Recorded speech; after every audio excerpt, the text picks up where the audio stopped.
Blog Talk Radio.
Hello, everyone, and welcome to this broadcast of this program about your Kundalini awakening experiences. My name is Chrism, and we're just going to dive right into it. I'd like to, first of all, welcome everybody who's calling in, who is listening in on the chat room, who is listening in on the groups, and who are listening in, the future people in the archives. Here we go. There are many ways to honor the Kundalini within you. The Kundalini within you creates doorways and gateways for you to learn how to come into a total and complete alignment with the Kundalini. And one of the ways that I want to talk about today is a mantra. A mantra is a set of spoken sacred words that bring an intention of not only a summoning, but of a surrendering of yourself into the divine grace within you, the Kundalini within you. The mantra can be one of the most important tools that a person has in order to communicate directly the many different wavelengths of thoughts and emotions and feelings and needs to the Kundalini, but it's also a gateway into a complete merge with the Kundalini. Early in my process, when I first really decided that I had no choice but to do this, as I've mentioned in other programs, I locked myself into an aluminum garden shed, like an 8 by 8 feet by 8 feet aluminum garden shed, and along the walls were all these black widow poisonous spiders, and we made an agreement that I wouldn't bother them if they wouldn't bother me. And so for the next year, I meditated every day in that aluminum garden shed. But inside the shed, as I was sitting there in the dark, and it was dark, it was a black dark experience. As I was sitting there in the shed, certain kinds of mantras would come to me. One of them would be, I am at one with the all that I am, which was explained to me that it's an interlocking mantra, i.e. it locks within itself, but it also is an infinity mantra. meaning that you can go, I am at one with the all that I am, at one with the all that I am, at one with the all that I am, at one with the all that I am. It's almost like a Mobius strip in a way, like a vocal Mobius strip. And, I found these mantras to be exceptionally helpful, exceptionally centering, focusing, and it really took care a lot of the monkey mind that sometimes a person can experience when they're trying to do a meditation. I was not an experienced meditator when I started doing this. I was very inexperienced. I just knew I had to do it. And the Kundalini was driving me and compelling me. And this was during the activation stage. One of the most important stages of Kundalini experiencing is the activation stage, because it drives you to practice. It drives you to sit in an 8x8 garden shed in the middle of the summer meditating with a bunch of poisonous spiders. It drives you to do these things, and it drove me to open myself to different mantras that would come to me. And I say this with all sincerity, that the mantra phenomena is one of the most important tools and gateways that a person can experience within the Kundalini. It is a huge thing. And I'm going to encourage all of you that have the Kundalini going right now to really open yourself to saying a mantra all the time. When you're driving to work, when you're stuck in traffic, if you're a truck driver, then, when you're doing your work, when you're driving cross country, when you're sitting on an airplane, when you're home alone, even sometimes when you're just washing the dishes after dinner, say the mantra. Let the mantra be as close to you as you can possibly make it. Let the mantra be true. See, that's the other thing, is to make the mantra a gateway, one has to allow the mantra to become a true reality. So if I say I am at one with the all that I am, well, then I must be at one with the all that I am. And the only way I know to be at one with the all that you are is to embrace the Kundalini within you. That is the only way that I know of. I'm sure that God and Goddess have come down and placed their hands on certain people in our population and just boom, let them know for 20 minutes what it was to be all that they are. And I'm sure that it's happened. I'm sure that it's not, doing this the way Chrism says to do it is not the only way. People have Kundalini, regardless whether they listen to me. The Kundalini will bring them to me, but they get it in the first place.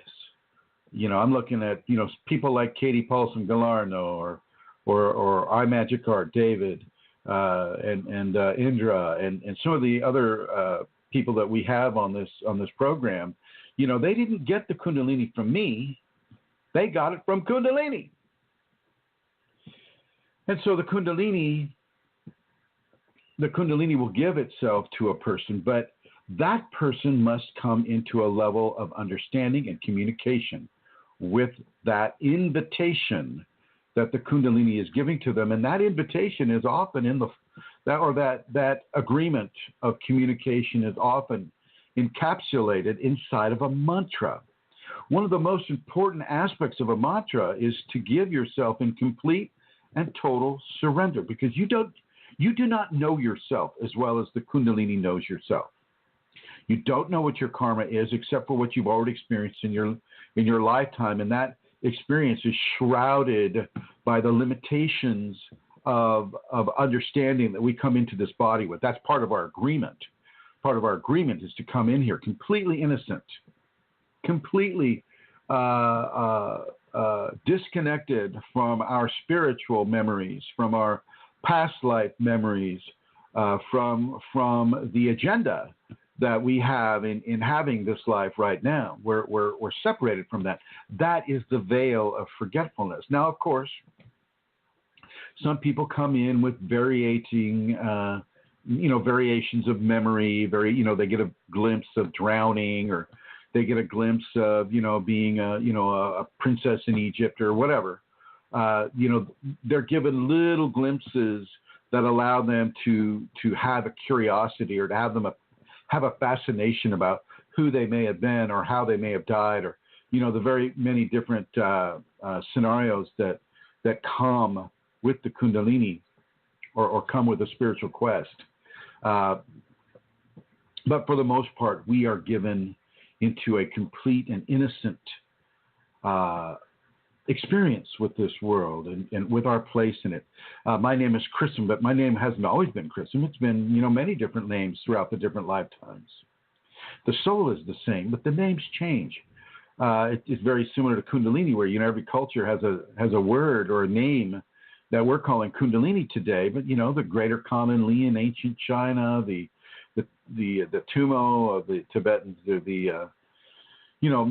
the red serpent energy of shamans, and many, many, many other names the Kundalini goes by. And it's like Shakespeare said, a rose by any other name still smells as sweet. And that is definitely what's going on with the Kundalini.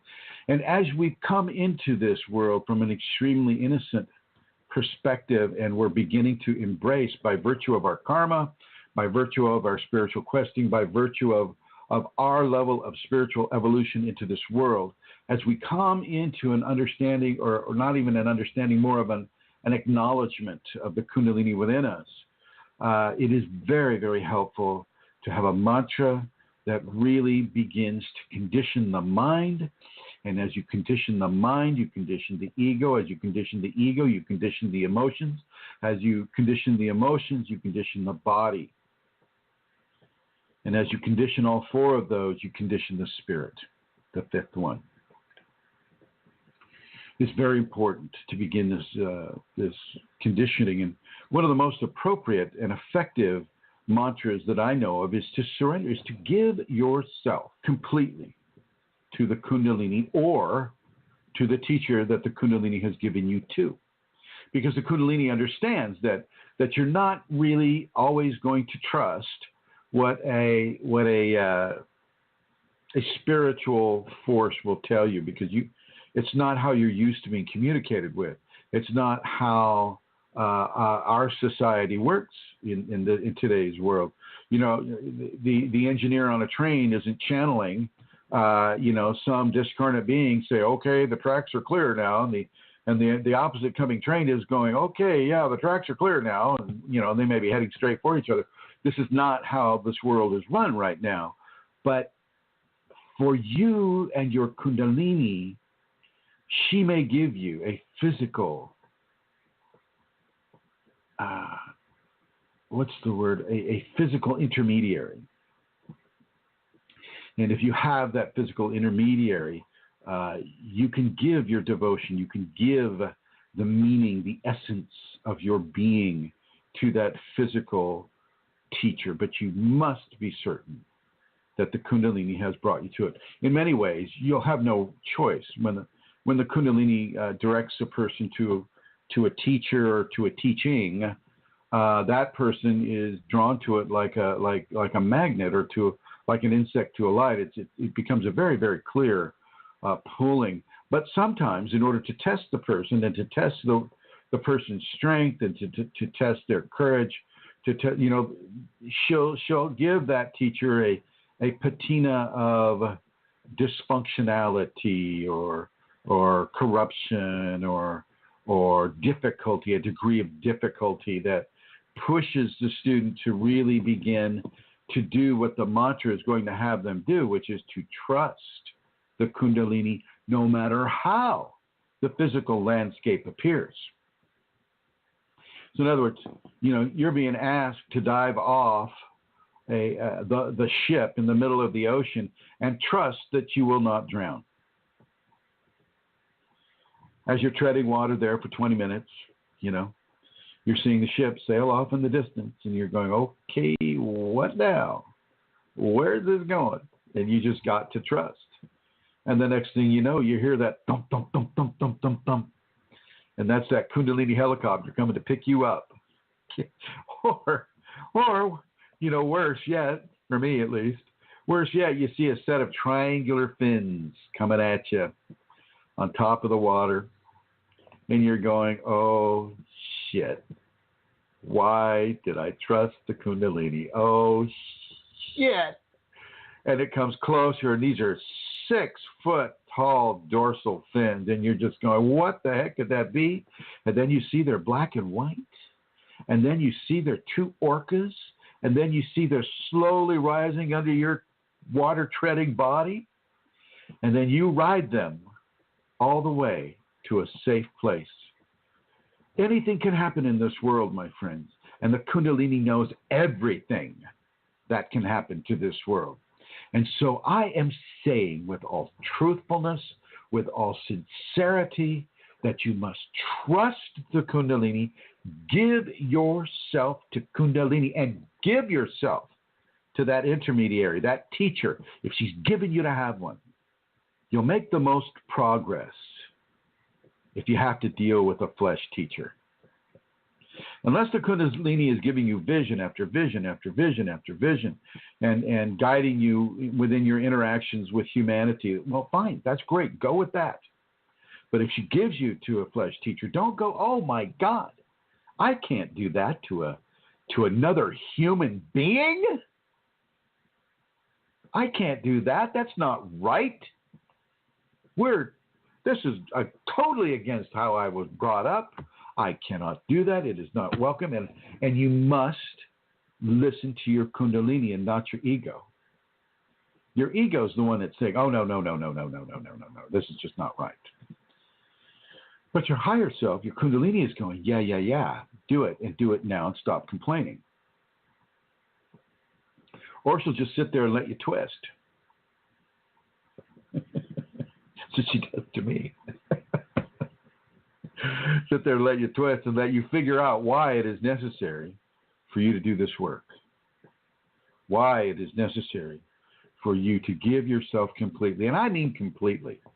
You give your life, you give your heart, you give your mind, you give your modesty, you give your material wealth, you give your thought patterns, you give everything from your naked body to the money in the bank. You give everything to Kundalini, everything to that teacher if this is what she's given you to have. And you trust that teacher's not there to take advantage of you. Because you know Kundalini isn't, even though it may seem that way sometimes. She'll give you certain tests that will seem to be extremely inappropriate.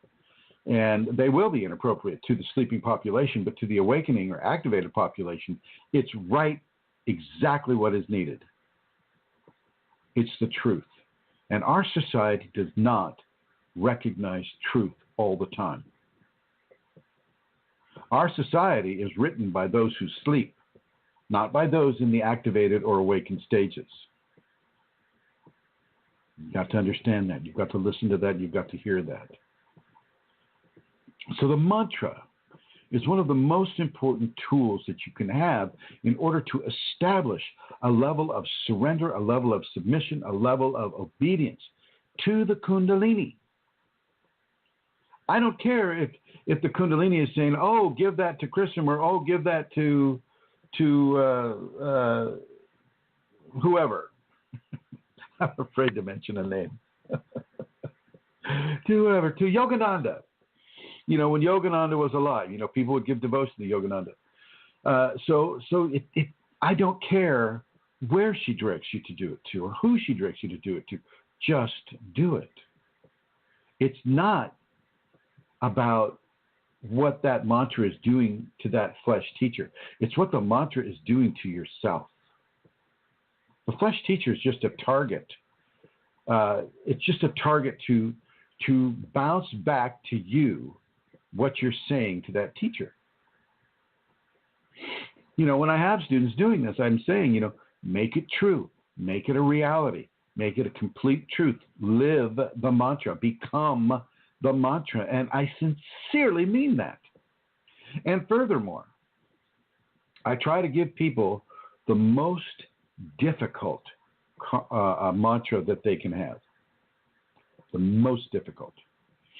They're giving their life, and they're giving their possessions, and they're giving their thought patterns, and they're giving their brains, and they're giving their soul. They're giving they're giving their Kundalini. They're giving everything that they can possibly give, everything from their psychology to their obedience to they're becoming a willing servant, a willing slave, if you would, to the Kundalini. Can you do this? Is this something that you can do? Or are you hearing me and going, oh my God, this guy is crazy. This guy, I need to call an ambulance for this man. How do you get a hold of, where is that guy coming from?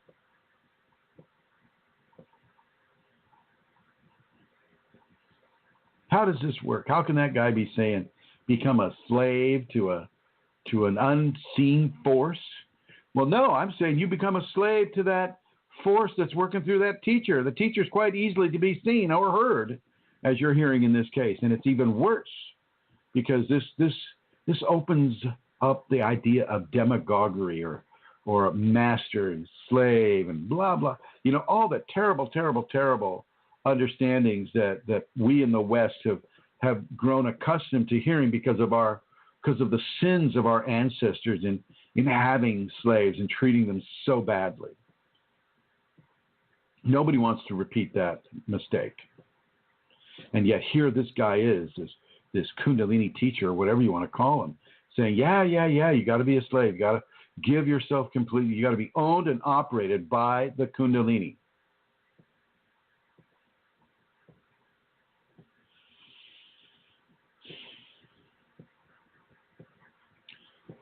It's very important that you understand that the only way, one of the few ways, I should say, I try not to be as absolutist as it sounds.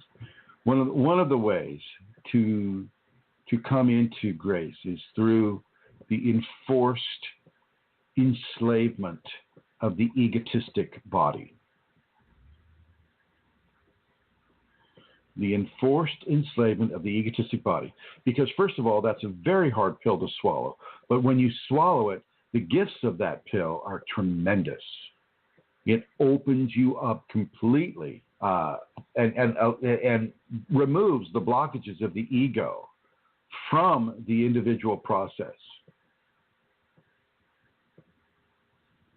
The mental mind doesn't really care about giving itself to a teacher.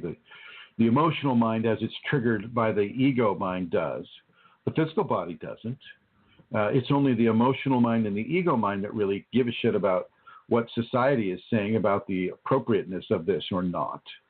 And the Kundalini can absolutely care less what your egocentrism is saying about giving yourself completely to the teacher that she's given to you, or to herself individually, or to both.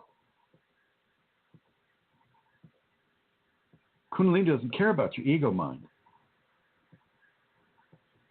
It cares that you control your ego mind so that you don't have fear, so that you don't have concern, so that you do have trust. And because you have trust, that you can surrender, that you can give yourself. And the mantras are the premier tools of giving yourself in these ways, unless you've had a near-death experience.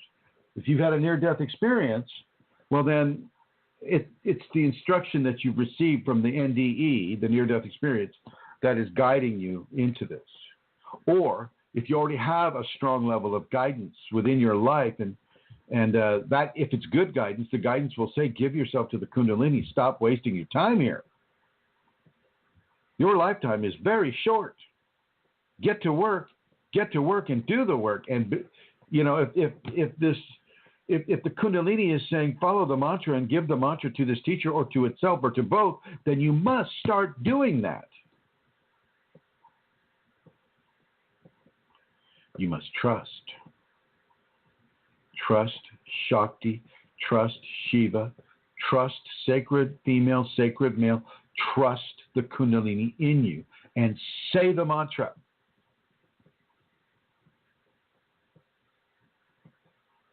Say the mantra over and over and over. Now I'm going to come on over to the person here who is the sponsor of this program. And she's probably going, oh, my God, I can't believe he's talking about this. It's like, oh, my God, my name's attached to it. I'll just use your first name.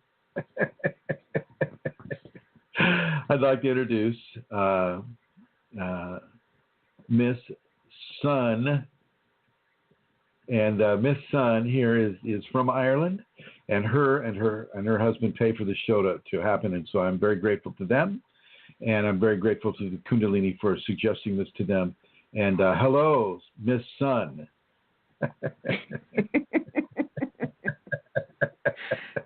How are you? Hello, Chris.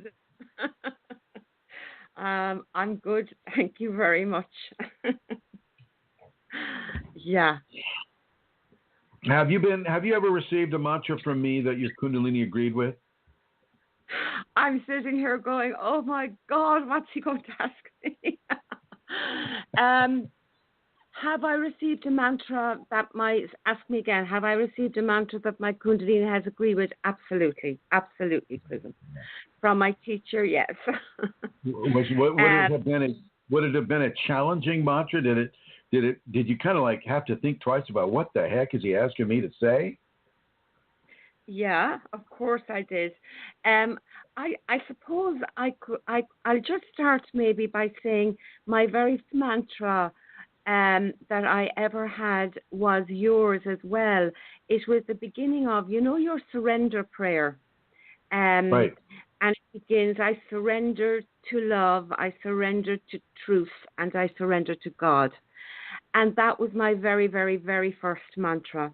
That I used myself. It was what I used to call my first aid mantra, because it definitely took me out of a place of fear, because I used to get so much phenomena, my ego would go into a panic, and that was what I used. And then you became my teacher, and that mantra was changed by you. And the mantra you gave me, of course, I had some difficulty with it initially. I was like, Do you recall? Do you recall the mantra? Do you recall the mantra at all? Well, yeah. It has changed over the years, but I also say some of it for the benefit of the people listening. Say some of it. Well, I can't remember the exact words, but I would have surrendered my beliefs and my faith, and my intentions, my will,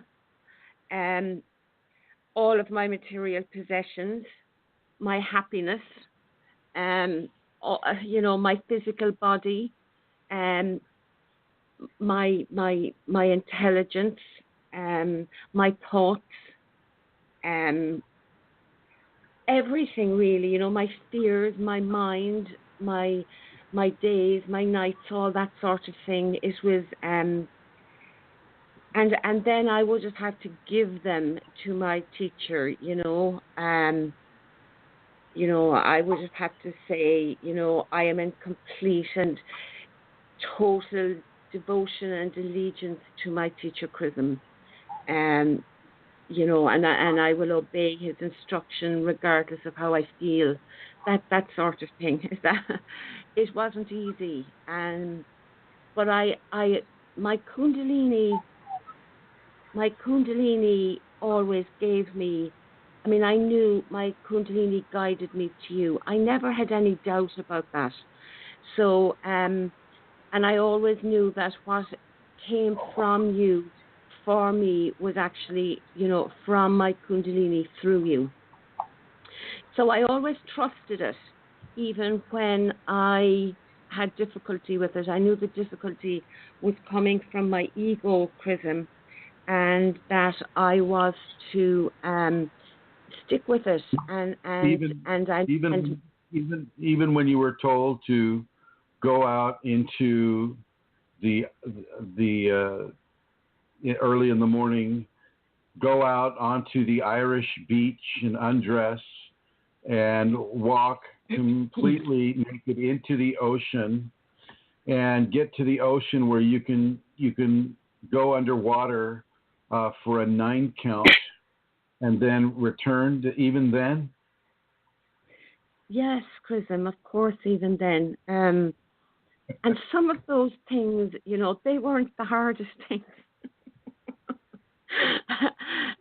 They were hard, but whatever you told me to do and whatever instruction you gave, my mantra,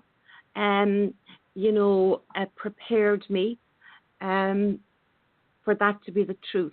So, I mean, it is what you're saying. You have to become the mantra, and you have to believe the mantra. It has to be the truth for you.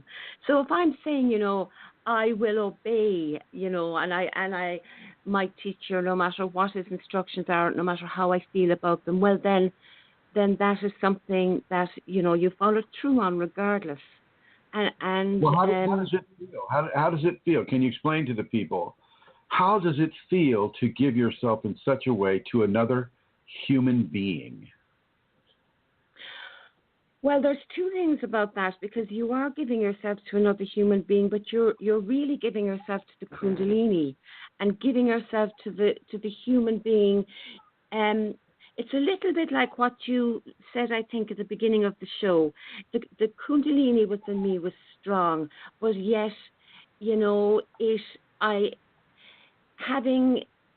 giving myself to the flesh teacher was that intermediary, was as if I was giving it to the Kundalini. I was giving it to the Kundalini, but it was the teacher that I was focused on giving it to. And what actually would happen for me would be I would get a response within my body. I would from the Kundalini itself. And I would know that what I was doing, the surrender that I was giving to my teacher, to the Kundalini, was the correct thing. So I would feel, sensations of bliss. I would just feel, not just bliss, but I would feel a response within my body. That would give me to know that this was the correct thing to do. And there was other things, like you're sitting in -0, water, and you're not feeling that cold. I'm not feeling that cold at all. I'm out on the grass and it's freezing cold, and I'm barefoot, I'm naked, and I'm not feeling the cold. And that's not some kind of that's a response from the Kundalini within me as well, affirming what I am doing. Your arms are tied to two separate trees, so that they're outstretched, and your legs are tied to two separate trees, so you're outstretched, and you're in the middle of the forest, in the middle of the night, with gale force winds and rains coming down upon you, and you're saying the mantra. And how is that working? As the insects eat me, and that is working. Well, you see, it's very difficult, because we'll take that situation, for example. So there I am, and so it's not a linear or a stagnant situation that you're in. So there are waves of things happening. So, for example, let's say my ego rises up and says to me, "Oh, for God's sake, Amelia, this is absurd." I get flashes of things into my head, and then I say the mantra with even more devotion and more intention, and then the panic of my ego, or the objection to what's the surrender that I'm giving, passes, because the devotion and the surrender through the mantra, grounds me and opens my understanding of what is happening. And the Kundalini communicates. Suddenly, the rain that's pelting down upon me begins to feel differently on my flesh. The insects that have been, in particular park, I don't feel that anymore. I begin to visually, the light changes around me. Things just become different in the physical environment, through my vision and my hearing and my mantra to the Kundalini. How important is your mantra during these experiences? Oh, it's saving grace, my anchor, my method, my life, the thing that allows me to completely give myself, and that takes me away from, the other aspects of myself that objects. I couldn't give myself to the Kundalini in the way without my mantra, Chrism. It's crucial. Agreed. Now that you've been infected with this terrible refinement entity, does the mantra serve you at all within that context? Absolutely, it does. Yeah, it's my first. I mean, I mentioned about my other, the original mantra that I had. It's like that. Sometimes what's going on at the moment is, well, first of all, because of the experience over the years, I completely trust you, my teacher. I completely trust the Kundalini and trust the mantra that I have, and so. But sometimes, with what's going on, when it gets very difficult, and I feel I'm going to lose my way and my reason or whatever, the mantra again becomes that moment when I begin to say it, everything else falls away. All the panic, all the actual intrusion itself fades away, a little bit like the rain that I was trying to describe, or the weather. It just doesn't become important anymore, and everything clears in a way that just brings me into complete union, really, with my Kundalini. And then after that, things begin to change. I am no longer, I can take action that is different to what I might have done without my mantra. I begin to do things differently in my day to day. I don't respond to the entity intrusion as it would like me to. So my mantra is my saving grace, constantly, and it's my constant companion. Without it, I would not be stable, even though I'm probably not stable. But without it, I certainly would not be stable. I would not. What advice would you give? I couldn't give this mantra away for anything. It's priceless, Yeah. What advice would you give to a person to begin to live the mantra, perhaps in the way that you've been guided to live your mantra? I would say to a person that the mantra has come to them. If they know the mantra has come to them through the Kundalini, they have to trust that, and begin to say the mantra and open their heart and their mouth and their voice and their throat and every part of them to absorb the truth of what they're saying and to mean the truth of what they're saying. And if there's a challenge in that to begin with, trust that will pass, that will pass, and the meaning of the mantra becomes you, and you become it. So I would say you will be challenged to discard it. You will be challenged to, maybe put it aside. And you will be given very sensible reasons to do that from your past conditioning and from all kinds of sources, including entity. But the point is, you never, ever, ever really let go of the truth that the Kundalini has provided this for you through the presence of the teacher that she has given to you. So you just stick with it. You just stick with it and keep saying it.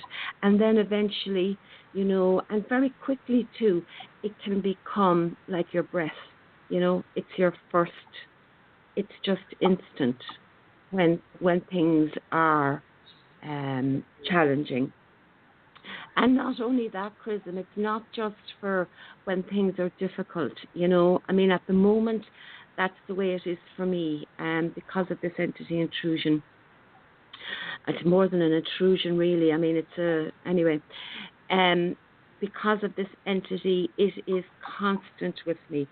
But there have been other times in my process where my mantra has been spoken all the time as, a joyful prayer of celebration and a prayer of, a mantra of just beauty, because the words that are actually said are incredibly beautiful as well. So it's a celebration, when you're saying that truth, when you're saying that mantra to the Kundalini.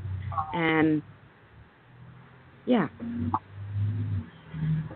Well, thank you. Now, with regards to this new level of interaction that you're having with, like, say, with the refinement entity, isn't the entity trying to interrupt you as you say your mantra, and isn't it actually kind of in a reverse process allowing you to learn how to focus your mantra even stronger?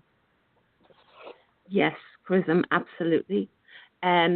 The result of what's actually happening is that my mantra is becoming even more, exactly as you say.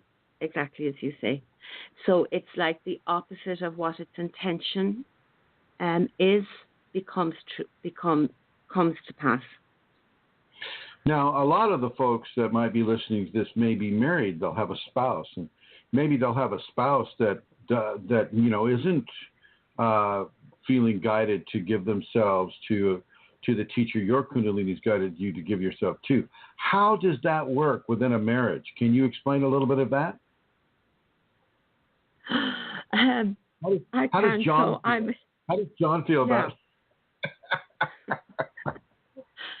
Yeah, no more cryptics. I think people know what we're saying. Yeah, John, you see, okay, so if you look at the timeline as well, that and my process with you as my teacher, John would have witnessed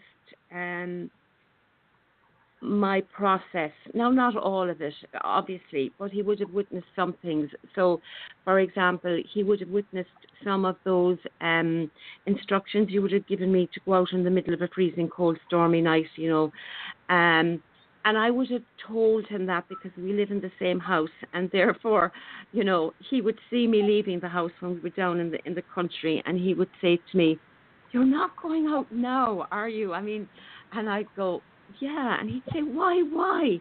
And I would tell him that it was an instruction from my teacher, and he'd say, "You're a lunatic, Amelia." And I'd say, "I know, but it is a commitment." And so I would have explained to him about my obedience to the teacher. And so he came to have an understanding of that, but he would always have said to me, "I will never, ever, ever become a student of Chrism," because he could see as an observer how difficult it was. But I would say to him, "But you haven't seen or experienced the the actual experience of doing that and what that's like." But he would see me coming back in perhaps an hour later or even longer, and covered in mud and needles. Covered in mud and pine needles. And he would see that and he would say to me, "No, my God, I can't. You're amazing. You're radiant."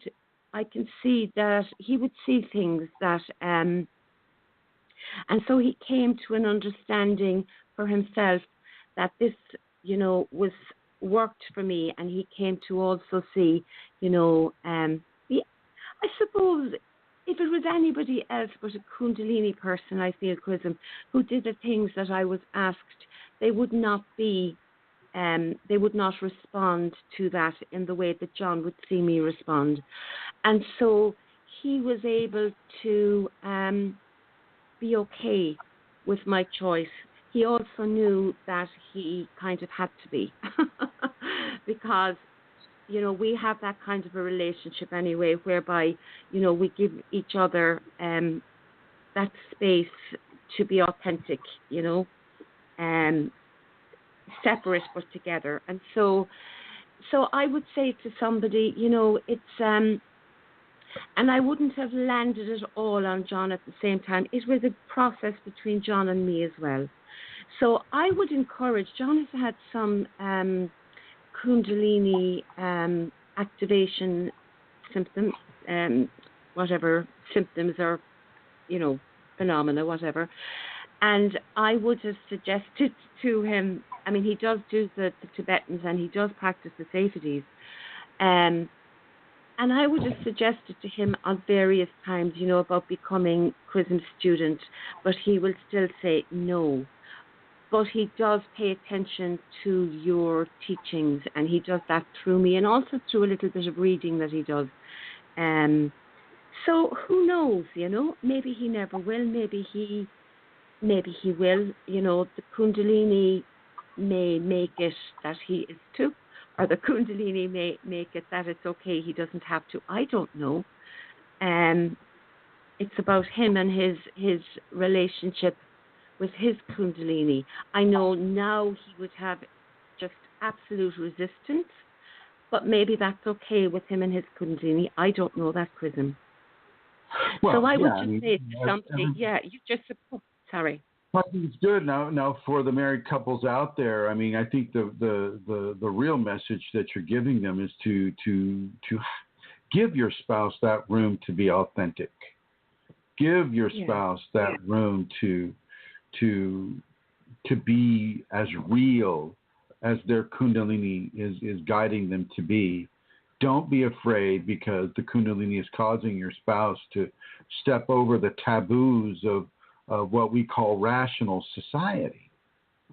Trust your spouse. Trust your spouse's trust in the Kundalini, whether or not you have it.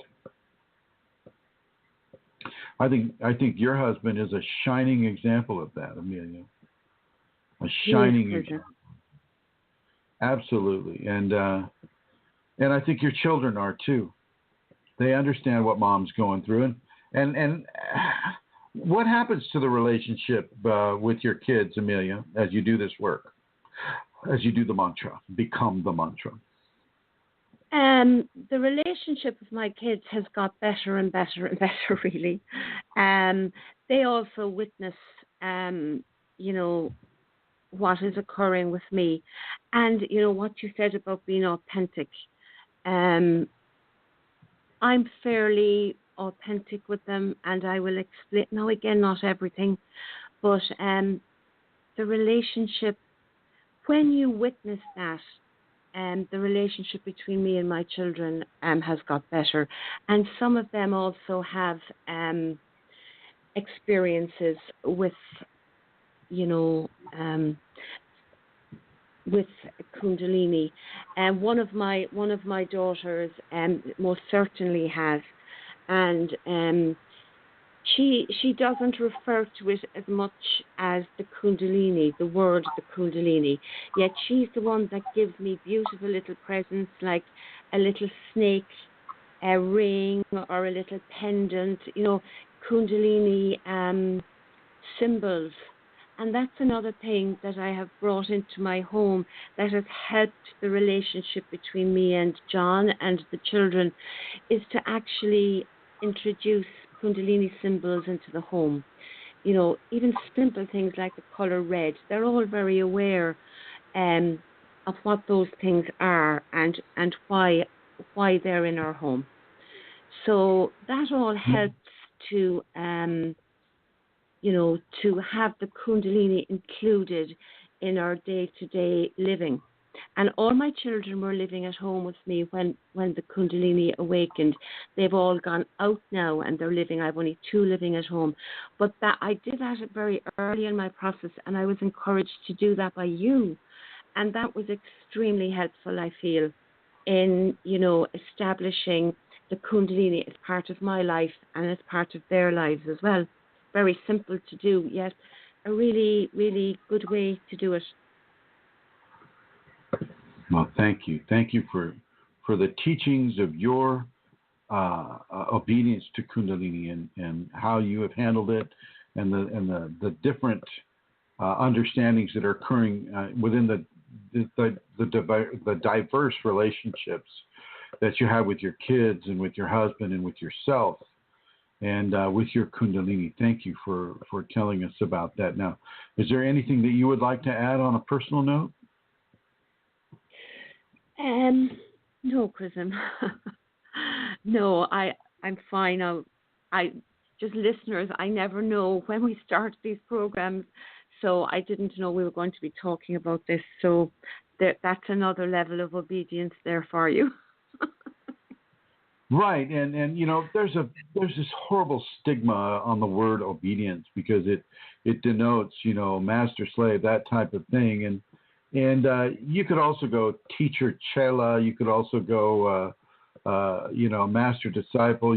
All of these different things will still apply.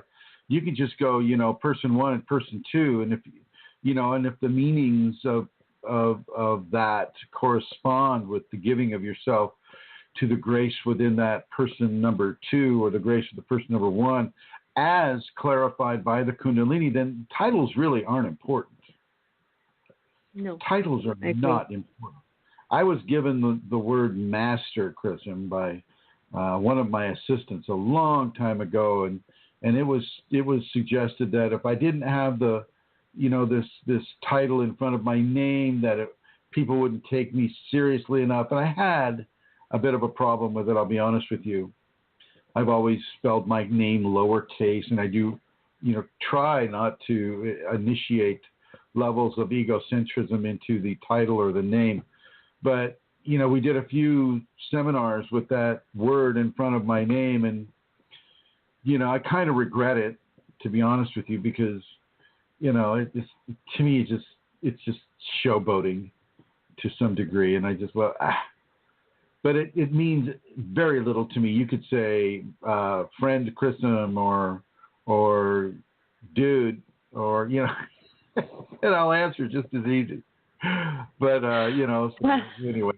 But what's interesting, if I may say something here, and they're on the YouTube videos as well, actually, because Master Chrism in the early ones, remember, comes up really big and strong at the beginning of the videos, and they surprise me now because But I suppose the interesting thing, Chrism, is that I can remember at the beginning of my process as well, and the word when I was doing my surrenders and beginning my my mantras, the word master, it was very useful in a way because it brings up an ego response.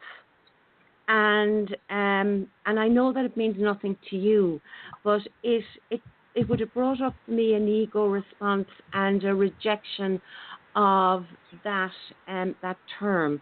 And it just means teacher or whatever, but it was very interesting because I was then able to identify, some of the issues around authority, because, for me, authority of any description, I would always have had an issue with.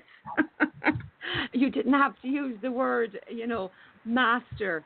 But what you're talking about when you're dealing with a mantra is actually giving your authority or giving the teacher, the master, whatever title, the other flesh person, authority over you, in a way that is something that is very difficult for the ego to deal with. Right. So, right. It can be a trigger word, I think, and it can be helpful. Well, it definitely is a trigger word for some. I get a lot of negative comments about that. But for the most part, it's just people are having an issue with being challenged that way. But so as far as the mantra goes, the mantra can be so extremely important that it can take away the freezing, the freeze burn that a person can have, like Amelia on one of the various Kundalini journeys that Amelia, Rosemary, Joey, other people have taken, where they do the water temperature test. And you get into a very sacred position, and then you immerse yourself in water that you've had to break the ice with a shovel off of. Remember that in Mount Shasta? I do, Chrism, yes. And as you say the mantra, there is no cold. It just doesn't seem to affect you at all. And it is definitely a mastery of mind over body. The body is not harmed. The Kundalini gives a patina of protective covering to the body. Yes, you'll still feel wet. Yes, you'll want to be very careful so you don't slip on the stones as you climb out of it after however long you're going to stay in it. But the mantra gives you the ability to have mastery over the body, mastery over the mind. As you give yourself through that mantra to the Kundalini, you give yourself into a level of Siddhic expression. A Siddhic expression, of course, are the special skills that come with the Kundalini, like telepathy, psychometry, psychokinesis. This would also be a level of mastery over not succumbing to water temperatures that would kill other people. Literally. Mm-hmm. You know, you're in, 30 degree water up to your neck, and you're just hanging out there saying that mantra. Well, yeah, Chrism, one time you gave me, and it wasn't to the river, it wasn't to the seaside I went or to the ocean, it was to the lake up beyond our house. And it was a very desolate area. And I told John of the instruction you had given, and you had actually said to me, it would be maybe a good idea the first time to bring John. So John came with me, and he was standing on guard as I was undressed and I was inside in the water, because your instruction was that I was to stay immersed completely up to my neck for 21 minutes. And that I was to set an alarm somewhere and come out after 21 minutes. So I did that. Now, it was October. There was sleet. The water was below freezing. And John came up with me anyway, and he stood, I'd say, maybe 6 feet away, and I had to go down into a deep section of the river that was very still, and it was like a pool in the river. And I stayed there, and I said my mantra, and I remember at the beginning, thinking, oh my God, my whole body was shaking. I'll never survive it, but I was saying the mantra, and it's exactly as you say, and the 21 minutes were suddenly up.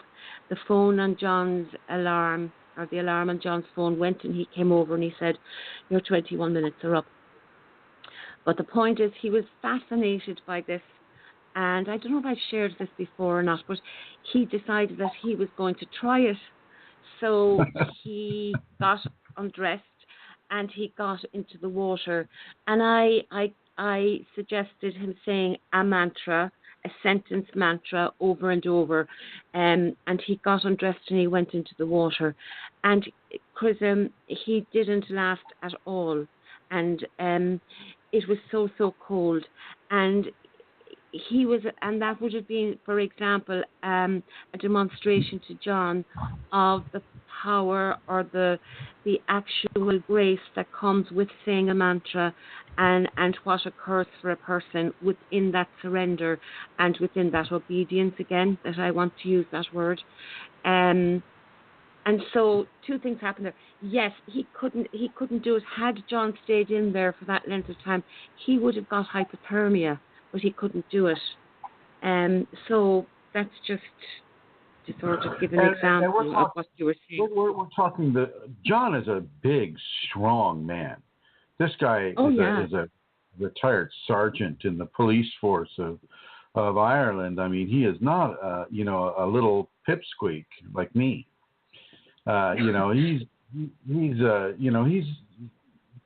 He's very capable, very smart, very intelligent, very strong. And Kundalini kind of bypassing these areas and pushing a person into areas where it doesn't matter how strong you are, you're still going to freeze. You're still going to freeze. You can't fight the cold except through Kundalini.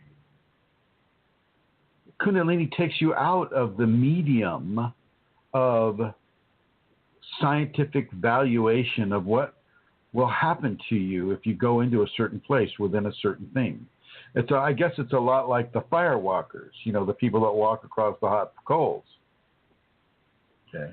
Which I've never tested the Kundalini because I'm always feeling hot. Please don't. Please don't instruct me. Oh no, I would not do that because I'm not buying. I'm not. There needs to be more of a sacred issue. I know that. You never do it just to test. Yeah. But yeah. So thank you, Amelia, for relating your experiences with this. And now I would like to go ahead and open up to Indra. Indra has a question, so let's go over and talk with Indra. Thank you very much, Amelia. And here we go.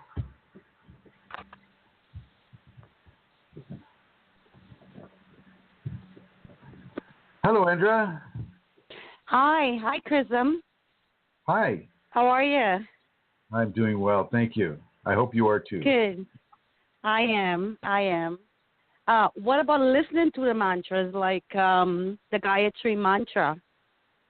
Gayatri Mantra is a very good mantra to listen to, and if you can actually memorize the Gayatri Mantra and use that as a personal mantra, I love the Gayatri Mantra, and even more so if you can sing it.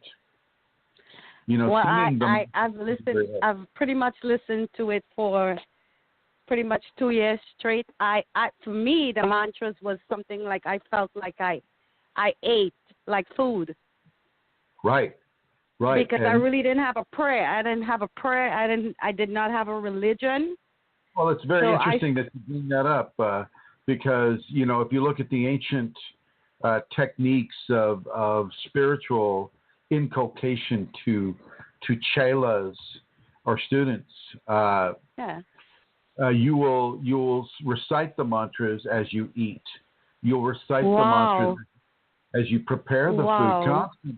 Constant recitation. Really? Right, and when you bathe, you'll be reciting the mantra as you bathe. When you're working, washing your clothes, growing the food, you're saying the mantras all the time. And I had it on repeat. Exactly, and a lot of the folks will use my CDs that way. They'll listen to the CD and they'll just put it on repeat, and because everything that I do on that CD is like a mantra that is being given. And so, definitely the Gayatri Mantra is a wonderful mantra. And a lot of the Sanskriti mantras are absolutely beneficial. And I would, I have a book of some Sanskriti mantras in my room. Next time, maybe I'll bring them out and we can go through some of them. But the most powerful way really is to say it and hear it within your own language. Within your own understandings. That is the best way to have it, because in order for it to do the refinement work within you, you need to understand what it is you're saying. Your ego needs to have an opportunity to reject it, to be repulsed by it, and that I love the meaning. Right. And that allows the Kundalini consciousness within you to make those gentle corrections upon the ego, gentle or not so gentle, depending. Gayatri Mantra is wonderful, and that's spelled Gayatri. Tri, yes. For anybody that's looking that up, you can look that up on Google. And there's a sung version of it. I forget who the artist is, but it's very, very beautiful sung version. There's like most artists have their own version. There's one by Viva Primo and Mitten. Right. Americans. Like there's a lot of different types of versions. Right. So that is a good mantra. Now, that is different than a Kundalini mantra, however. Right. That is the Gayatri Mantra is a good mantra to get you going into the mantra, the land of mantra. But when you have the Kundalini like you do, Indra, Yes. a more severe mantra is required. A mantra with Right. extreme severity, extreme challenge to you. For you know, one of the meanings of the phrase abracadabra is I create as I speak. Wow. I create as I speak. Abracadabra. I create as I speak. One of the meanings. It also has other meanings. And so as you speak your mantra, you create your mantra. Wow. And so Well, there was one I think I sort of there's one I remember. I was in meditation and I remember saying out loud, fix in me what I judge in others, correcting me what I lack and see in others. Like I remember I did that probably for about a month. Is that considered a mantra? That would be considered a mantra, yes, indeed. But even go further with it, Indra. Okay. Give of your body. Okay. Give of your mind. Give of your soul. Give of your ego. What are the areas in your ego that are the most profoundly sacred to you? And give those. Give your modesty. You know, go prostrate yourself naked in front of your teacher. Right. You know, lose all sense of societal taboos or rules or fears with regards to giving yourself as abjectly as you possibly can. Right. As vulnerable as you can. Be as vulnerable as you can. Thank you. Exactly. Okay. So when I give people mantras, you know, those vulnerabilities, I hit those vulnerabilities every single time.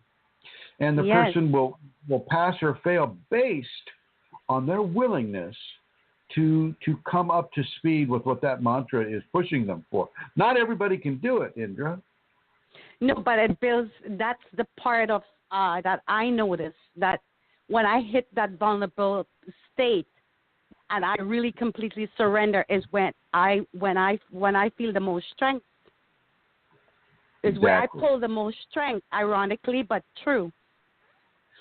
Well, yeah, and so the more you surrender, the stronger you get, is how it works. And this doesn't make sense to a societally based individual. You know, the more you surrender, the more you lose. You know, that's how it works in our society. The more you surrender your wealth, well, you got no more wealth. You've lost all your wealth because you surrendered it. But within Kundalini, the more you surrender, the more you gain. Because the more you surrender, the less attachment you have, the less expectation you have, the less entitlement you have, the more freedom you have for the Kundalini to flow and give herself into you. It is the expectation, the attachment, and the entitlements that clog our energetic anatomy. Yep. So when I give a mantra, I try to make it the hardest thing that person can do. I'm brutal, absolutely brutal with it. But then again, you know, I'm dealing with a person that is having the Kundalini, and that kind of brutality is very much accepted by the Kundalini. She wants that to happen. Yep. Because she knows that it's spelling freedom for the individual. So now tell me your question, my dear. My question is, okay, so I have to do this in two parts because, as you know, there's no vocabulary for Kundalini. So, so through the left feet, imagine a circle around my whole left side, front to back, all the way around, connected to my left chakra. Now, imagine the same on the right side, all the way around, connecting to my left chakra. Now, I want to talk about the center.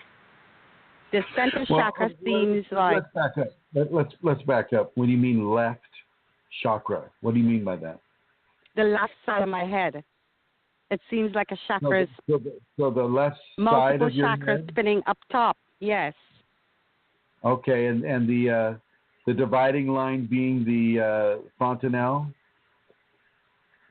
Yes. Okay, go ahead. Right. So I want to talk about the center first. So Right. there is an energy going through the vagina, up to the center, back down to the spine, through the anus, and it's circling. And Yeah, I've been that's the micro or the macrocosmic orbit. right. The microcosmic orbit is where the macro is reflected within the spine. That would be the microcosmic orbit.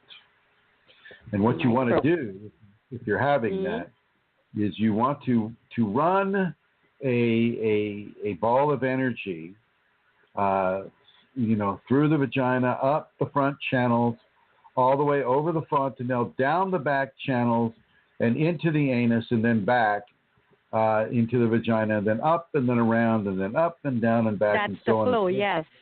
Right. And then you insert another ball of energy that goes inside of the spinal cord itself. This is the microcosmic orbit. And you want to spin that energy to the right. That ball of energy, you want it spinning to the right. As you send it up that spinal cord, it will come into the interior of the cranium. It will hit the pineal. It will ricochet off the pineal. It will hit the back of the head. And then it will bounce off the back of the head straight down the spinal cord and continue that loop. So it's like it's like the stem of a flower with a triangular flower head inside the cranium. Oh, I see. Well, it seems like the energy is directing itself in that way. Yes, exactly. Right. And so you have the outer, which is reflecting the inner, and the inner, which is reflecting the outer. And this is a flow ratio. This is a flow movement that the person is having done to them, but also initiating and supporting within themselves. Right. You do this all the time. This is an active and passive meditation at the same time. You're active and you're passive at the same time. So it's like naturally done. It's done naturally and it's done intentionally at the same time. Okay. Passive and active at the same time. Okay. Is it normal to release sex fluids at that point? To read what? To do what? For the body to release sex fluids. Sexual fluids. Yes. Yes, or to have orgasms too. Right. Yeah. You can have orgasms, especially because things are going up. The penis or the clitoris can get extremely sensitized with that type of a practice. You can literally, from a man's point, you can feel it going into the urethra and into, the male equipment through the prostate, and then up into the spinal cord, and the woman can feel the same thing as it goes into the clitoris and follows the nerves, straight into the spinal cord, from there, and out also through the ovaries and the fallopian tubes and all of the gear there as well. That can become an extremely sexual experience, and it's okay. You just let it come. And if it causes you to orgasm, don't try to stop it. Typically, I would say if you were outside, if you're saying practicing a tantra, I would say, well, take it right up to the tip before you have the orgasm, and then don't let yourself have the orgasm.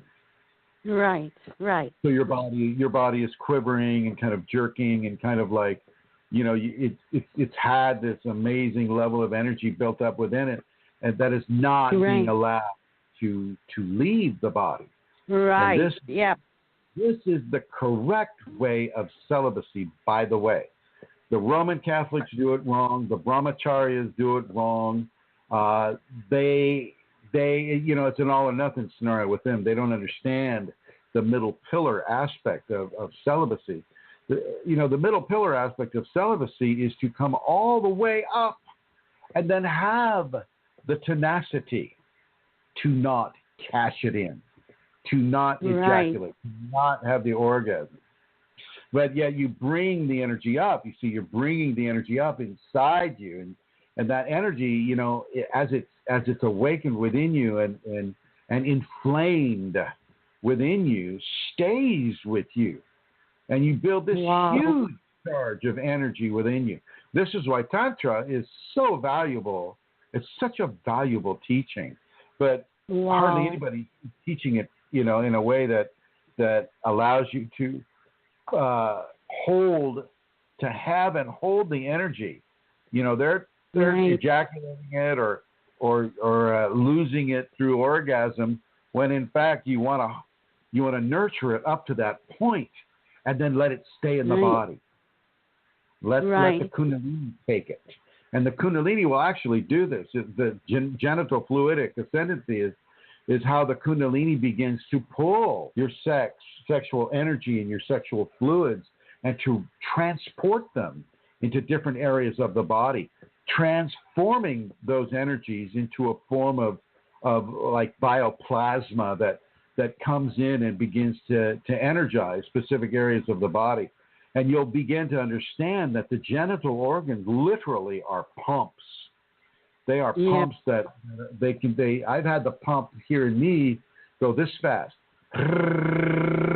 You feel that inside you. You feel that pump, and you can feel the energy being for me, I can feel the semen being pulled out of the testicles and up the vas deferens and through the prostate and into the spine. Right.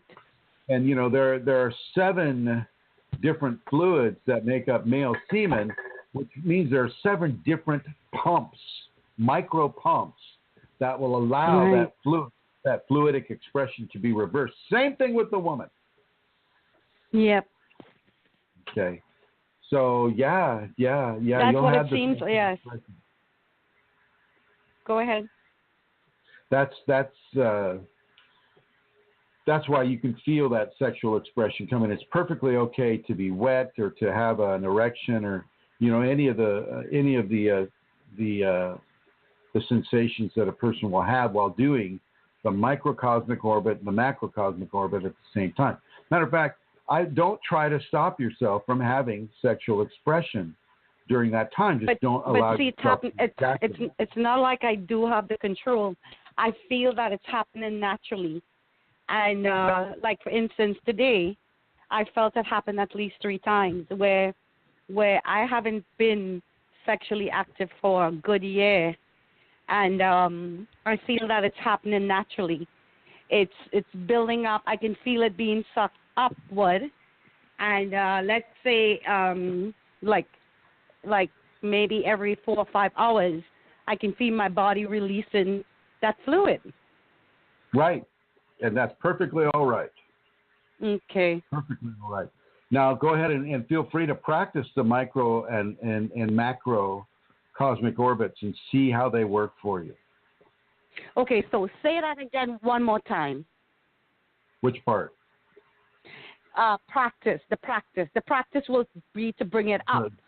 The macro, right. The macro, which it happens kind of like on the exterior of the body or following everything that's exterior to the inner area of the spinal cord, more of the Chitrini channel within the spinal cord, which has the width of a hair. It's got the width of a hair. So everything inside of that would be the purview of the macro cosmic orbit, MACRO. Right, cosmic. And that follows that has a natural flow of going up the vagina, through the front channels, up through the front channels of the throat, coming over the chin, over the lips, the divot under the nose, coming up the dual channels the nadis of the nose, the ida and the pingala, coming up both channels, going into the fontanelle, spreading throughout the crown, and then following the back channel over the occipital lobe, down the back of the neck, between the shoulder blades, all the way down to the anus, going into the tailbone as well, the tip of the tailbone, and then down into the anus, and from the anus over what people call the perineum, and then back into the vagina, and then up, and then just doing that as a constant flow. Yes. Yeah. What does it mean? What does that mean? That whole flow? That's energetic distribution. Okay. Part of the transformation. All right. Can I add something to that? Oh. Go ahead. Finish. Go ahead. Okay. So, that's happening right at the center. Now, on the left side, the right side, it's coming in from the left side, the right side, the center, and it's all merging. And I can feel, like, if I close my, it'll all merge at the crown. Yes. Right. So it's merging at the crown, and it's going clockwise and anti-clockwise. Yes, exactly. If you talk to Brooke, the woman I work with here, when I'm giving her, we're doing a certain form of devotion, one arm will be going clockwise on her back. I'll have the palm of my hand moving clockwise on her back. My other arm will be going counterclockwise at the same time, forming a dual Vesica Pisces at her heart chakra. Okay, and, what does it mean? It's just a very, very powerful activation form. And what's happening for you, that's happening at the top of your head, which is exactly perfect for Kundalini. Right. That means so what does the two direction mean? It means the two are becoming one. The clockwise is the sacred male. The counterclockwise is the sacred feminine. When you open the Vesica Pisces between the two, you're merging the positive and the negative at the same time. That is that's kind of what a spinal sweep is all about. Right. You're nurturing another momentous spinal sweep. Wow. So it's a spinal sweep, in other words, but to a different level. Is that it? To a different level, correct. But it's an infusion of transformative grace upon the human system. Right. You see, because it's highly blissful. A lot of these techniques are promulgated or supported by belief systems that don't buy in to the ascendancy of the human being. A lot of the Asian systems will not buy into that. They've got the 5 chakras, their crown chakra is at the throat, and you'll never be able to have the sacred holiness or to become the sacred holiness. The Hindu system, the 7 chakras, that for me is a more active principle. And even then, they have these man-made blockages where you have to pass a certain gate or go through a certain area. Yeah. And it's just not. That's just not true. That truth is for people that power monger. They want to control divinity. Their ego wants to decide where the divine. They want to take credit. Right. Because that gives them relevancy. It gives them relevancy to the populations. They don't have to work. People just give them things. And so what I'm teaching is that you do become divine. The natural evolution for the human being is to go from Homo sapien to Homo luminosus. That is the exact next step in the divine construct of the human being. And it's only the ego that is going to resist this, or that wants to power monger, or wants to control, or to take credit for. The other four bodies, no, they know exactly what to do. And just as is happening with you, Indra, your body is kind of taken over. Says, this is what we do. This is part of the deal. Here it goes. Let it go. Let it happen. Well, the thing is, you described to me what's happening in my body. And if you gave me a pencil and a piece of paper, I can draw it. If I close my eyes and I look through the third eye, I can see what the energy is doing inside my body. It's moving in a certain way. I know when it's going circular. I know when it's going spiral. I know when it's going zigzag. I can see it. I have glimpses of it from my third eye. And what you just described is everything to the T. You described it better than me. Of course, you know it, right? Well, the Kundalini. So if I'm living it. Yeah. Right? If I'm living it, I'm living it. I can draw it. If you gave me paper, I would draw what you just said. Why don't you go ahead and draw that and then post it on the Kundalini Awakening group? Okay, I'm going to get my son to draw it. I'm going to give him instructions. All right. Since he can draw better than me. Okay, very good. And very good. But exactly I kind of sort of drew it right on here as I was talking to you because I wanted to give it to you the way it's happening. So I kind of sort of drew it, but I can get him to draw it better. Excellent. Excellent. I look forward to seeing that. Okay. And thank you for calling in with such an excellent question. Thank you. Do you have another question? Yes, you know what? No, you've answered my question. I am at peace. But my son have been having Kundalini symptoms, but I would like him next week.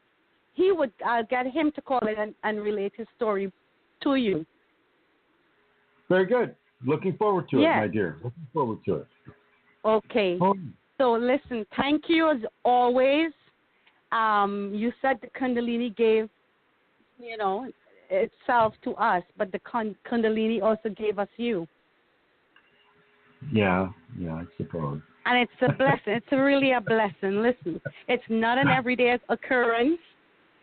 Stuff is happening within your body, and you want to know, not in an egotistical way, but, you look for guidance, right? Exactly. True. I did. Right? I did. Exactly. Yeah. No, you're right on target, Indra. Thank you. Thank you for your grace and bringing that great program. Yes. Well, thank you very much. Okay. Putting you in the blue here. Bye-bye. And I'm going to go up here to looks like I think I'm going to have to go to Rosemary here. Hello, Rosemary. Hello, Chrism. Wonderful program today. Thank you. Oh, and thank you for listening. And I believe you have some announcement that you might like to make. I do. I want to, the many things that you talked about today and your relationship to people and as our teacher are very powerfully experienced in a seminar. Can you come closer to your microphone, Rosemary? I'm sorry. What I was saying is that the many things that you mentioned today about being a student and the teacher and the relationship and what can happen and develop for the student in that relationship is amazing. And in a Kundalini seminar, that is a major piece of what happens for people who are coming, listening, and eager, and it's a connection with you and how the divine energy flows. So anyone from across the country or out of the country is welcome and invited to our seminar in Mankato, which is about an hour south of the cities and the airport, and we'll make sure that you're taken care of. And if you'd like to book a room. Rosemary. Yes? People don't know what state or what city you're talking about. Oh, sorry. I'm a little arrogant about that. I think everyone knows Minnesota. This is in Minnesota, near St. Paul, which is one of the Twin Cities in Minnesota, Central. And if you'd like, it's October 28th and 29th, And the name of the place where we will be is American Hotel and Conference Center, and that's America with INN in place of the A, and that is in Mankato, Stadium Road. It is near to the University of Minnesota campus there.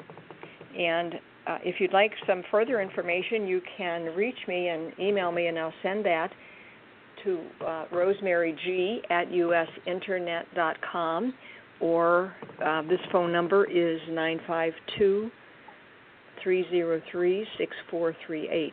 And I love getting phone calls, love talking with people. And we also, we're on the events, thanks to Katie. We are on the events with Chrism on Facebook. And also any questions that you have, you could send me there on Facebook. I'd be more than delighted to answer them. Well, thank you. Can you repeat the dates and times and where again? October 28th and 29th in Mankato, Minnesota. And the American Hotel and Conference Center. My phone number to reach me for further information is 952-303-6438.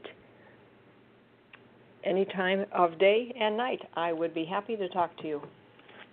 Well, thank you very much for that announcement, Rosemary. And I look forward to seeing you and Joey and Katie again, and everything that comes. So thank you very much. And I'm going to come back up to Her Holiness here. And do you have an announcement for Berlin at all, Santoro? I do. Yes, Chrism, I do. This seminar is being arranged by Manisha. And I just want to say something. Manisha is normally in the chat room when she stays awake, because Manisha is from Berlin, and this show starts at midnight. But very often she's in the chat room. But I just want to say hi to her because she's in Dublin. She's in this lovely country, and she's with another Kundalini person called Callie Koo. And there's going to be a lovely gathering of Kundalini people, and I just want to do a shout out to them. And also another lady that's in the chat room, Michelle. Michelle is with us every week, and I know that she's listening via Facebook tonight. And I just want to say hi, Michelle. She's on a lovely solitary time with herself and her Kundalini. So I just wanted to say hi to her. So to get back to Berlin, Manisha is organizing the Berlin seminar, and it is happening next September, and it's on the 15th, 16th, and 17th of September. And exactly as Rosemary said, one of the quickest ways and easiest ways to contact her is go to Facebook, type in Kundalini seminars and events with Chrism, and you will find her post there where she's calling Europeans and anybody who would like to come to the seminar in Berlin. So that's how you get in contact with Manisha at the moment. Does she have a non-Facebook address? She does have Chrism, but I don't have it at this moment in time. But I'll tell you what, I'll get it before the end of the show, and I will give it then. Okay? All right. Very good. And I was going to go ahead and if you had questions that you wanted to ask, go ahead and ask them. I will, Chrism. I actually have it here now. So her address is LENOERGAARD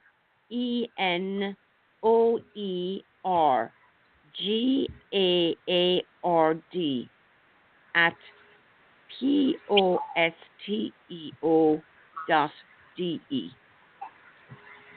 So that's her address. It's a big complicated one, isn't it? Kind of. Yeah. So I'll tell you what, if you're interested in that and you don't have Facebook, have a biro ready, and I'll give that out again just before the program ends if you would like to contact her directly via email address. And the last announcement I would like to make is, if you want to support this work, if you would like to make a donation, I would invite you to do that, no matter how small, no matter how big. It will be gratefully received. There's two places you can go. You can go to www.chrism-kundalini.com, blogspot.com, or you can go to www.kundalinisafeties.com, and you can make your donation there. So if you're in a position to do that, I would encourage you to please do it. It is a great service to very many people. So those are my announcements. Thank you. Go ahead and ask any of the questions that you may have collected. Okay, so the first 3 questions came into my inbox. The first one was, what does this proverb mean? Before enlightenment, chop wood, carry water. After enlightenment, chop wood, carry water. It means that you have to do the work. You have to do the work no matter what. It's not about, once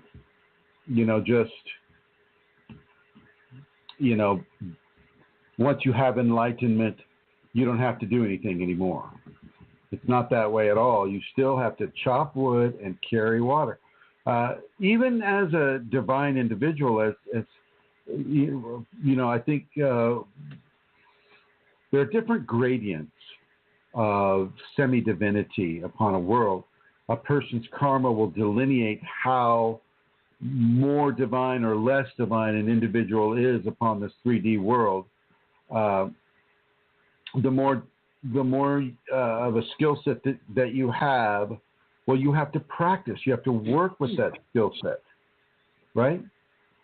You there? Yeah, I'm here. You have to practice with that skill set. You have to do that work. And so if you've been given the grace of healing, well, then you have to practice the skill set. If you're being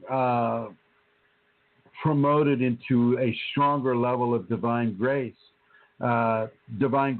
may send a challenge to you, like you're having with your refinement entity, Amelia. As you're reversing the negativity and the terror that is trying to be pushed into your system, well, you have to do that work. You have to reverse it. You can't just listen to some entity going, kill yourself, Amelia, or whatever it's doing, or don't listen to Chrism, he's lying all the time, or, whatever it says. You have to constantly do the work to support the greater level of enlightenment that is coming in through the Kundalini to you. And so you have to be able to discern how that work is. And the discernment itself is a work. The discernment itself is chopping that wood and hauling that water. The giving of healing, going out of your way to get up, get in your car, drive to a place, set up your table, have people lay on that table and receive the healing massage or grace that you do. That is part of chopping the wood and hauling the water. It is what keeps you alive on this world. It is from a very primitive. It's a very primitive example of getting water from the lake, boiling the water to make the soup. The fire you need, the wood is what you need to create the fire to heat the water to make the soup or the stew or whatever. It is a way of feeding and nurturing yourself, even as you gain the great levels of enlightenment that the human being can hold. You still got to eat. You still got to drink. And you still need heat to warm your body. That's what it means. Over. Thank you, Chrism. The next question. Generally, we know nothing about our past lives. If a person has spinal sweep during this life, does he or she remember it in next lives? Not necessarily. Not necessarily. The idea really isn't to keep reliving the past life over and over and over and over. It's a past life on purpose. The past life means it's not happening yet. It happened in the past. And the fact of the matter is that you've agreed to come into this lifetime under a veil of forgetfulness. And because that veil of forgetfulness is in place, you don't necessarily get to remember everything that the past life gave you. But within a Kundalini context, the skills that you acquired, the enlightenment that you acquired in that past life will continue to express itself upon the new body and the new being that is now behind the veil of forgetfulness. That's what happened to me. As I came back into the body after having the Kundalini, spinal sweeps and all, I was able to see the entities. I was very psychic, I could see things that nobody else was seeing. I could experience things that nobody else was experiencing. I was taken as a child into certain dimensional folds and given experiences there that nobody else was really having. I was having an overlapping of extreme dimensional shift during the early life pattern of this physical dimensional shifts. And so I would have different dimensions merging into this one as I was wide awake, not sleeping. And that can happen to you. Certain psychic skills can remain with you, like telepathy or clairvoyance or psychometrical type of things as well. But you don't get to remember how you got them. You don't get to remember, typically, you don't get to remember what happened, what occurred, how it occurred, why it occurred. Now, so many people are going to come up and say, wow, I remember that, Chrism. You're not right about that. I remember my past lives all the way down till I, got the Kundalini going. She gives me all the information I want. All I have to do is lift a finger, and I'm there with it. And, I'm not going to buy that. I'm not going to buy that. It's not necessarily a truth, but it is an egocentric desire that a person's going to have fulfilled in that way. Not to say that you can't have that either. I won't be absolutist about saying that you cannot have it. I'm going to say typically a person that is telling me that, I'm not believing one lick. And if they feel compelled to say it, then that's also, to me, another way of discerning that it is not a truth. Most people that have the ability to communicate about the Kundalini will not supercharge it with egocentrisms. And they typically, a lot of the people will. They will have that egocentrism supercharging what they're saying. And I think a lot of it has to do with they're not being taken seriously in society.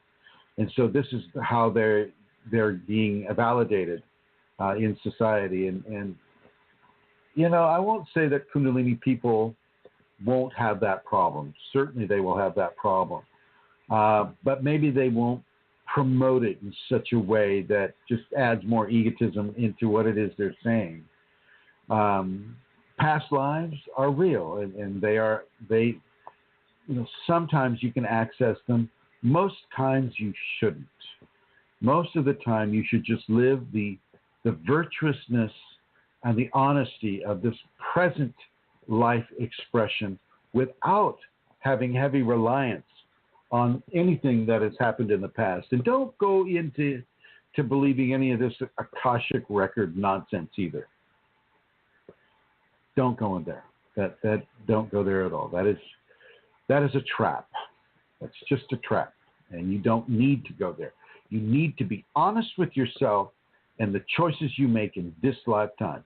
When you die, you'll have plenty of time to review how this compares to other past lives.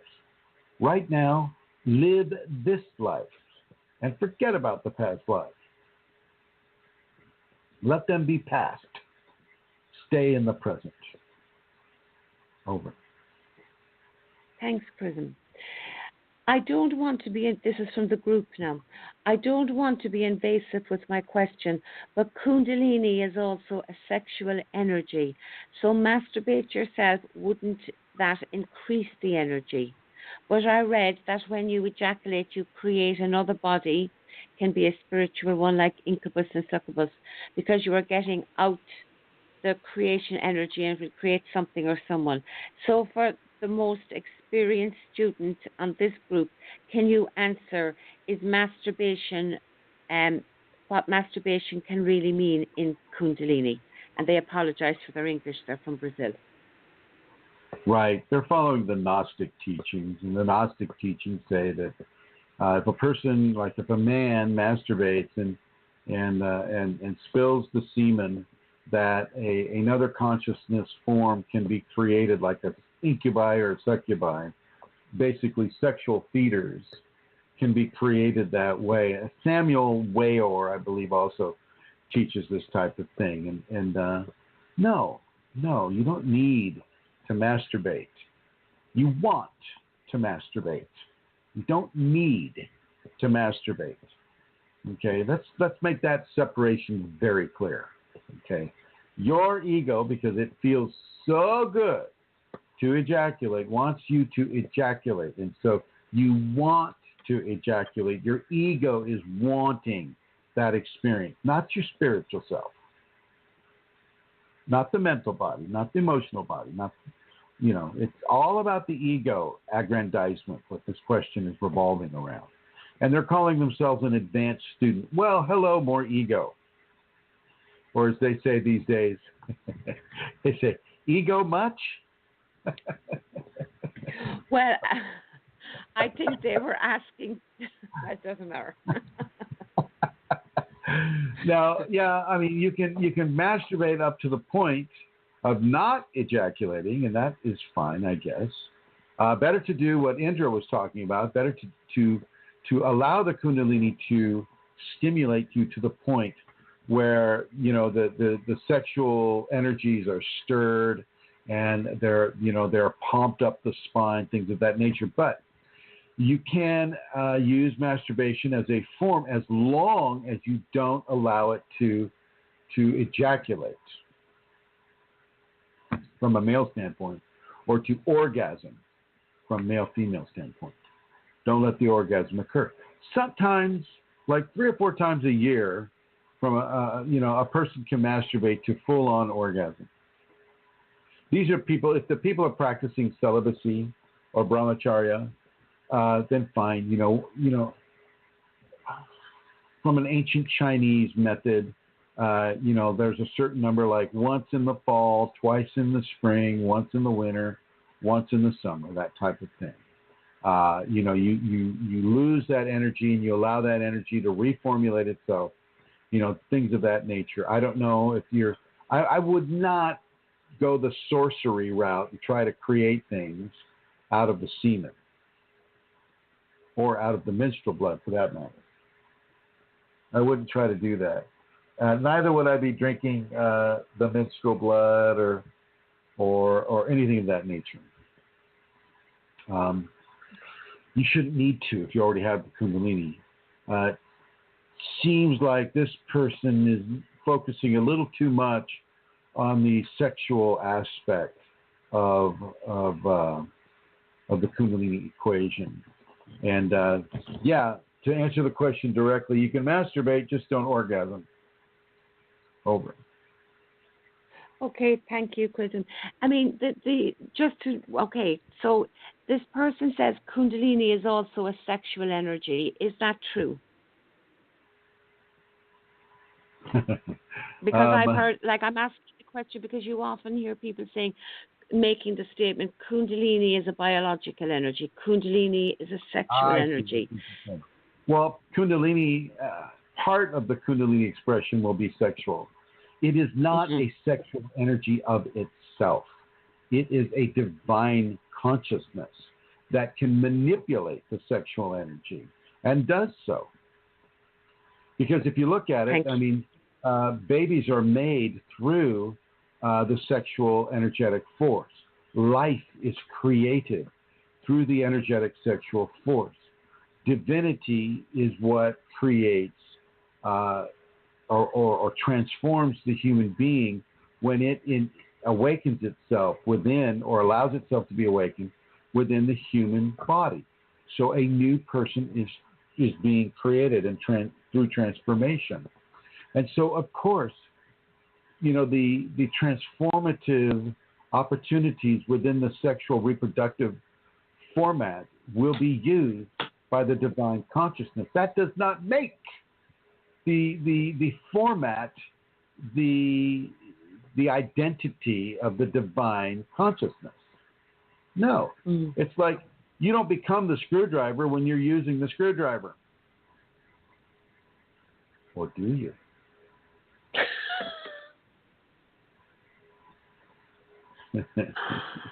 Thanks, Chrism. That's great. Thank you very much. Okay. The next question is, I keep hearing when you awaken Kundalini, your mind will get attacked or something like this. Is Attacked? everyone? Is it What? attacked? Attacked? Yeah, or something. Okay. Like what's happening like to you? Is this everyone, or what exactly happens? No, that's not true. Your mind will not get attacked. Your ego, however, will get attacked. Oh, yes. The ego will certainly get attacked. And if that is what you're telling your mind, if your self-identity is all about your ego, which is mostly what people have, then yes, that will be attacked. And your egocentrism throughout your mind, like thinking, your thoughts, typically you think your thoughts. Well, as you know clearly, Amelia, another form can come upon you and start thinking thoughts inside your own head, right? Yes, absolutely. Correct. And that is an attack upon the validity of your inner sanctum and how the Kundalini can just allow something to come in there and give you a refinement teaching. So in that way, but that won't happen to everybody. That does not happen to 100% of the people. So no, it is not true. It'll happen to some, some that really, are being pushed further. But it won't happen to everyone. So I would have to say that is a false statement. And before you ask the next question, I want to go ahead and read what Lana Seeker is writing. She says, are you saying you don't believe in the Akashic records exist, or just that you do not recommend that one try to access them? I am saying that the Akashic records do not exist within the form that the human has expectation for them to exist. All things that have happened or occurred are still happening and occurring within a form that is not controlled by a librarian.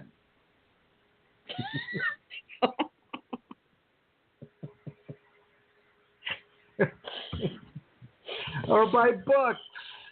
They're not like these old shriveled books that some elf is carrying on its back to deliver to you. It's like, well, what's the truth of Chrism's life? I just want to see what he's all about. Let me look at Chrism's Akashic record here. Oh my God, he did that. Oh my God, he did that, this, and that. Put it back, please. No. No. And I don't even think they're called the Akashic records either. That's the Akasha. That is a Sanskriti term. No. But they do exist. They do exist in the firmament of grace, in the firmament of divinity. All actions and all activities are recorded, and they are they visitable? Maybe.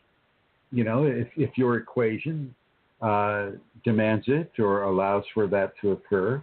Can you go to the Akashic record keeper and go, yeah, I would like to know about this person that calls themselves Amelia Santara, and I would like to know what she did on April 6th, 1978, and I understand she was really hot then, and so I want to like kind of look at her as she's like taking a shower. Okay, go ahead.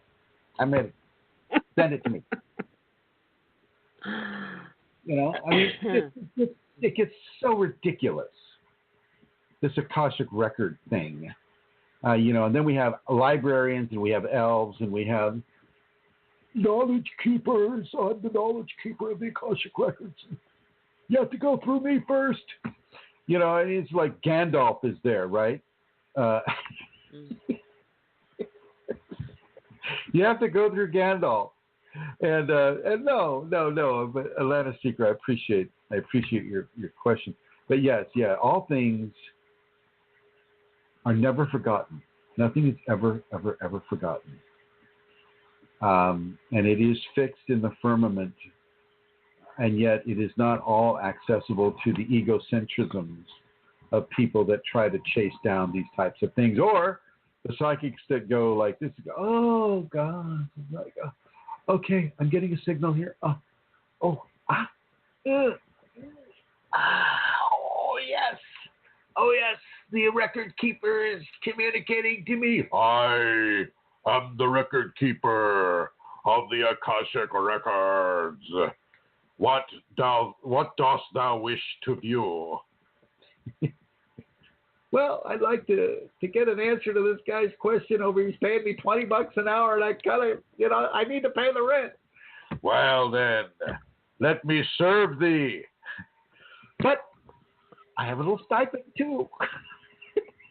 Got to pay the keeper. So, no, I wouldn't buy any of that.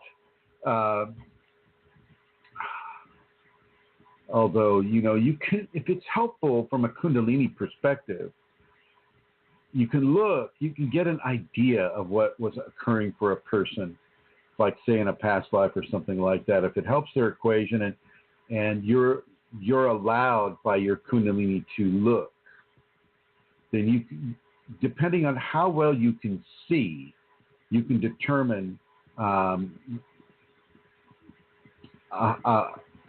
gift of service or a gift of helpfulness for an individual through the Siddhic skill of psychometric energetic viewing.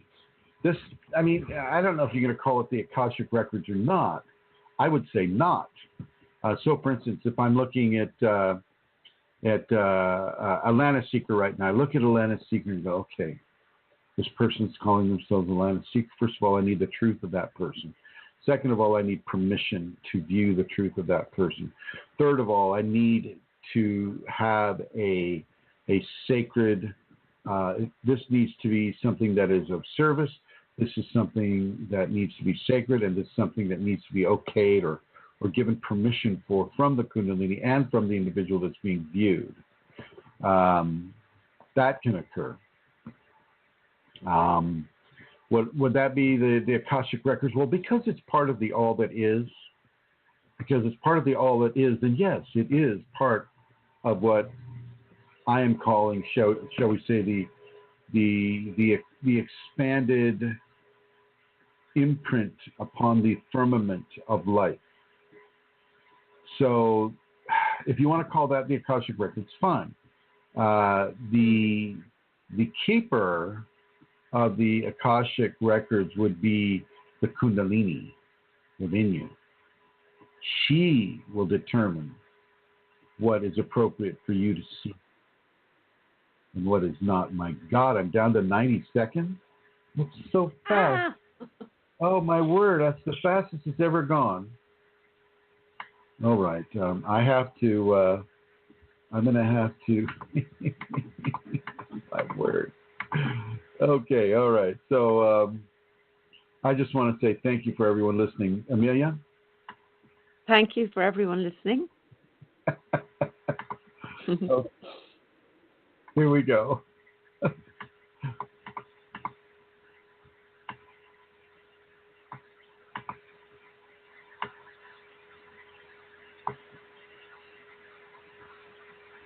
Oh, I'm trying this, ladies and gentlemen. Here we go. Whoa!